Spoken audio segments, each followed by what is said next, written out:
All right, guys, this is the last session today for vBrownbag. Anton Z was a longtime VMUG contributor. He's presented several times. Soon to be the expert, I hope, after his admission.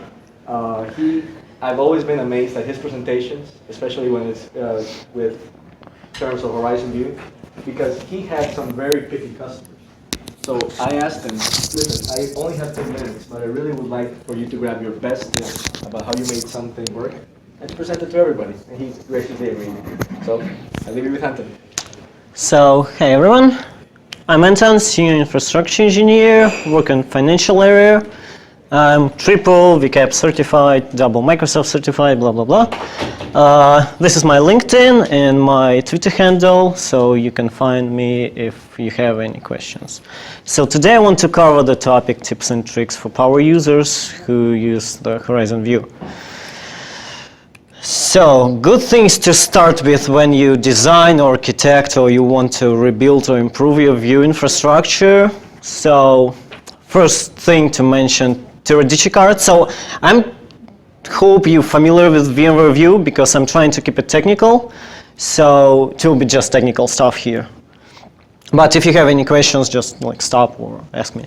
So Teradicci Apex card. So Teradicci was the company who invented PC over IP protocol, which is used by default in since I don't know, version 4, 5, 6. And VMware just reinvented a new one, Blast Extreme, which is part of Horizon 7. But 99% of all the environments they use PC over IP. So what this card does, it offloads the PC over IP traffic kind of workload to the special chip which is on the PCI card, and you have this piece of hardware on your server, and it offloads a lot of CPU usage, so you will have more CPU power to do real stuff, but not doing some transcoding of the protocol. So in my case, I saw around 50% faster interface response when I start using this card. So I would say it's a must. And the users, they complained a lot about hey, this is sluggish or something. So this card, it fixed it. The cost around 2K maybe, something like this. And there are a lot of hardware, just regular PCI card. So also a good thing to know is the vCPU per pCPU ratio. When you size your environment, what I noticed that it doesn't matter how much gigahertz you have for user. What is really kind of important is to know this vCPU per CPU ratio. And you don't need to include hyperthreading here. So for example, if you have the server with 2 processors, currently the most powerful 18 cores. So the more cores you have, the best. It doesn't matter what CPU speed is actually. So you have 36 physical cores. With hyperthreading, it's 72. But physically, it's 36 cores. So the 3-to-1 ratio is good enough. 2-to-1 is the goal.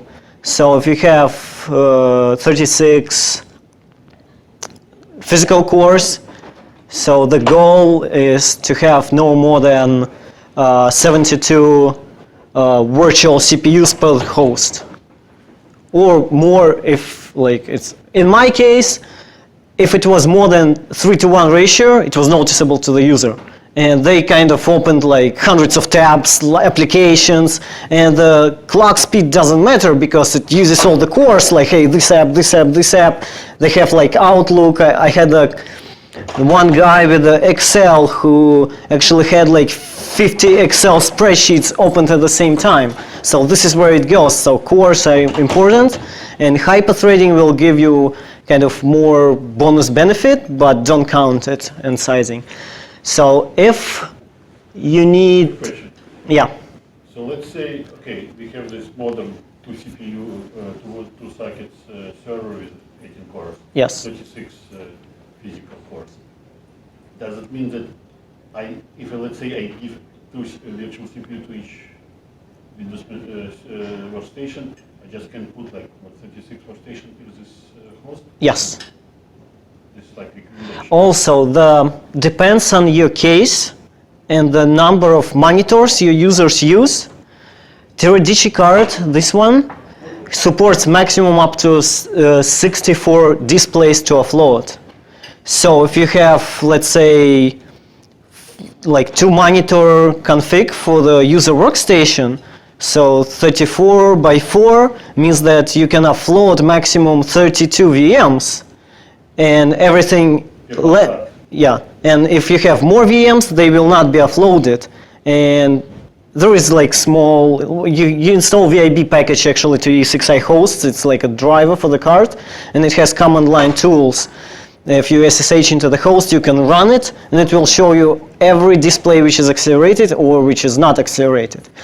And this actually works really good with the vCPU per CPU ratio, because anyway you have one thing to worry about, monitors, and the other thing you worry about the ratio, and these two things together, they kind of like keep your good performance. So you need to know kind of like, if you have DRS which moves the VMs back and forth, you still have to know like, okay, in average, like I should have like 20 VMs per host, for example.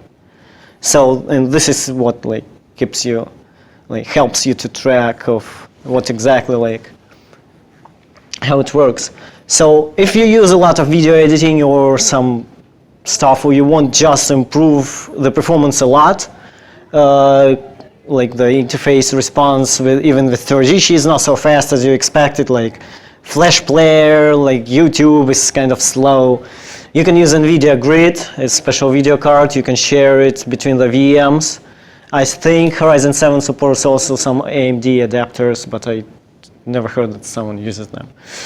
Also, if you want to make it even faster, this is related to IOPS and storage. Like you can use any acceleration software. We have a bunch of guys here in the hall. You can talk to them. It's like it can create like virtual cache in the RAM or local SSD drives, which can offload all these IOPS. So it also can help you. That would be like Premix Data, Infineon. Who else? Like there are a bunch of them, right? And so I mentioned the storage. I would say all flash storage arrays for performance-intensive users is a must. My case, I used VNX, MC VNX2 with all flash drives and some SAS drives for user profiles. But I would say that from my experience, the all flash arrays designed specifically for flash, like Extreme IO, Pure Storage, all these things, they work much better than you have old kind of hybrid array with just flash drives. So it will be still slower than you use like the super modern fast storages. Yes? Quick question on your second bullet on the prior slide. Are you saying not to enable hyper-threading on the host? No, you keep it enabled, but when you design and like size your VDI environment, don't count it. For VDI, it's critical if it's performance user. Okay. So this is a quick tip, VMware virtual RAM config. So you don't use, like you don't have video grid, NVIDIA Grid, for example. You have the default 32 megabyte video allocated like from your RAM to your VMs, right? So you need to use the maximum allowed amount of RAM you can. So the limitation, VMware can have up to 512 megabytes per desktop with 3D enabled, but the thing is that it doesn't support more than 2 monitors. So if in View Admin Console you choose 4 monitors, it will not allow you to set up more than 128 megabytes. And VMware specifically tells you in the documentation that it doesn't support more than 2 monitors if you want to use the maximum amount of RAM, which is 512 megabytes. So what I did, I couldn't live without them. So I kind of played with it, and I figured out that if I choose manage using vSphere client, the software renderer, and I go directly to my image on the vSphere and using the web client, I edit the VM settings, I can allocate video RAM directly in the image. And surprisingly, all 512 megabytes were available to me, and I checked the 3D thing. So you can do it. and kind of deploy it to the pool, and it will allow you like to work. So this is kind of my own workaround. A secret feature. Secret feature, exactly. But VMware officially doesn't support it, but if you don't tell them, it will work. So about RAM, also to make it a little bit faster with the RAM allocation to the VM, you can use all RAM reservation on your pool. So like in the basic image, just check box like allocate, reserve all the RAM. It will give you like maybe 5% like RAM performance improvement. So I want to mention group policies. So there is special policy, loopback policy. You need to enable it if you need to apply any user group policies to computer objects. Why it can be useful for you? If you have multiple pools, VDI, and you have physical machines also, and you have the user who uses both VDI and physical machine. Obviously, you customize your VDI more, and it has different settings. But you want to have one settings for user if he uses VDI, and other settings he uses physical machine. So you can create a user policy. For example, I create view desktop basic theme. So what this policy does, it disables error, right? So the trick here is that you must add the domain computer group to the security filtering, which will not be there by default, in order to make it work the user policy for computer objects, because it will be ignored. So you must add domain computers.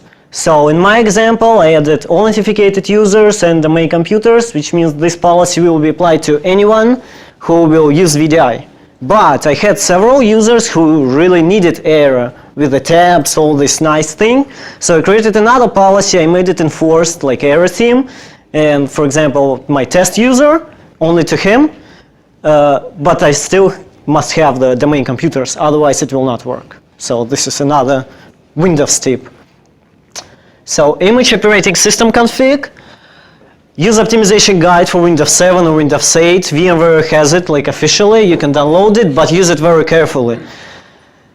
You can follow it, but do not disable everything. Like just work through it, do your homework, know what exact settings you disable. So my recommendation is use default basic theme, like disable error. It will give you more performance on the interface rendering. Disable all hardware acceleration on any software like IE, Office.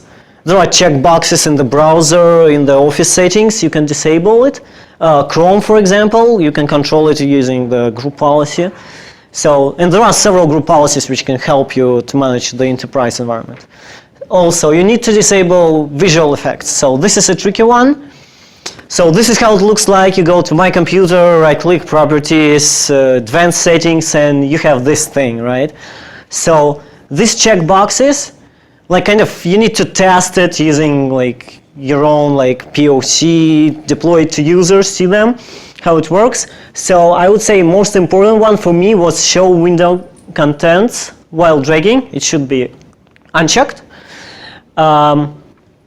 And this is, I think, the registry key drag for Windows. So what it does, it like actually shows you the content of the window while you're dragging it, right? So, but because you have no hardware acceleration, it happens like it's like sluggish, right? Because it's still like kind of remote session, right? So this, you uncheck this, and instead of like the window, it will be just empty like triangle, and it will be super fast, and then the user will not notice like it's slow. So it's not slow, but just like it appears to be slow. So we don't want to give the user ability to see like it's slow.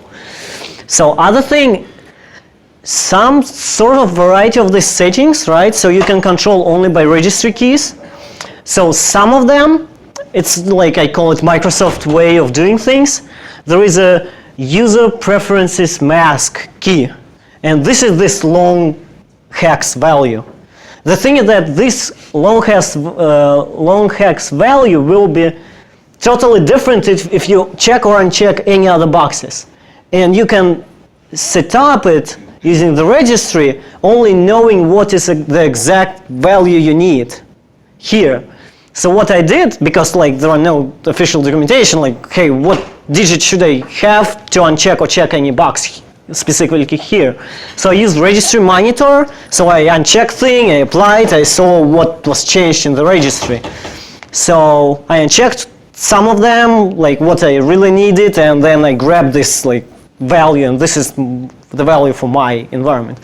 The trick also here, when you apply this policy, like you deploy this register setting to a user, and you have your session there, you go to performance option, and voila, you see everything is checked.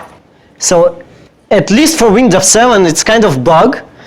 So these policies, they're working, they were applied, but you still have everything checked in the interface. So this is kind of messed up, but it works. Like, don't change anything here. If you already set up the registry, it simply works.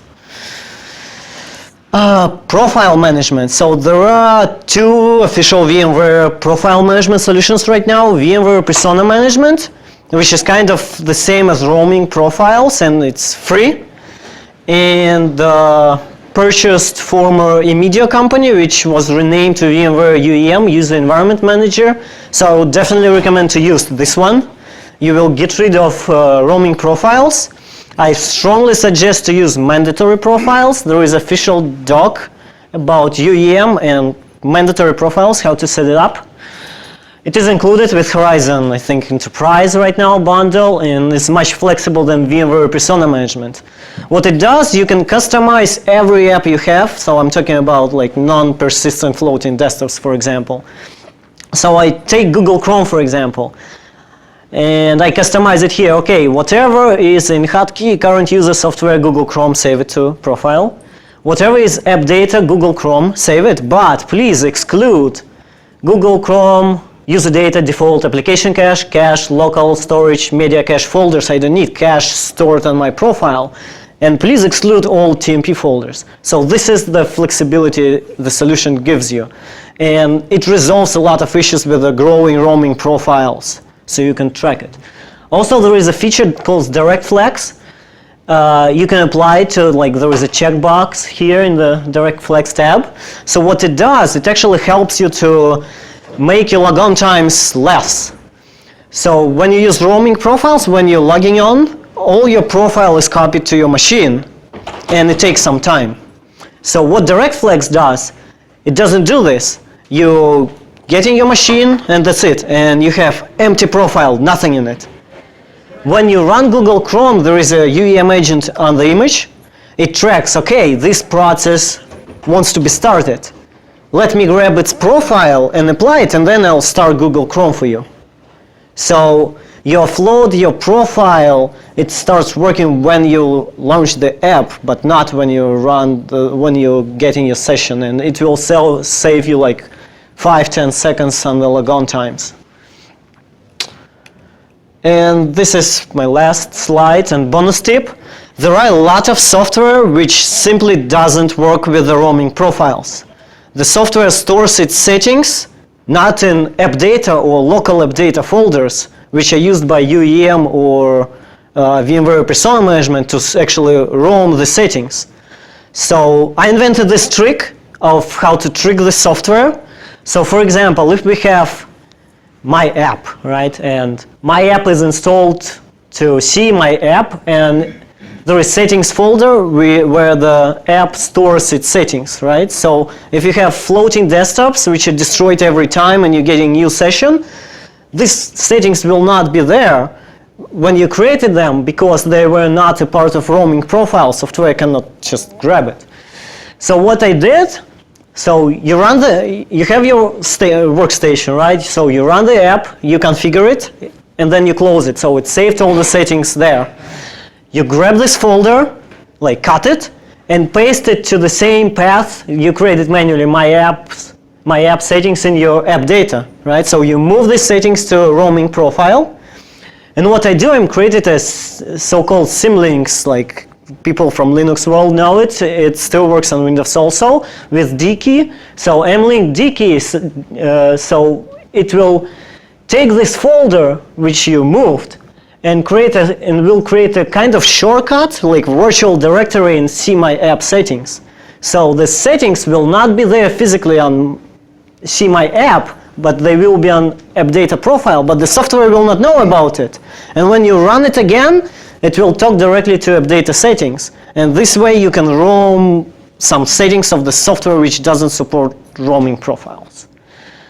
Also, you can use it with direct flags, which I mentioned from UEM. Direct flags has the ability to run some script or command line parameter before it does anything like uploads the settings. So if you paste it there, what you get, like if I installed, let's say, Chrome doesn't support roaming profiles, let's say, right? So it's installed like C Chrome / user data, blah, blah.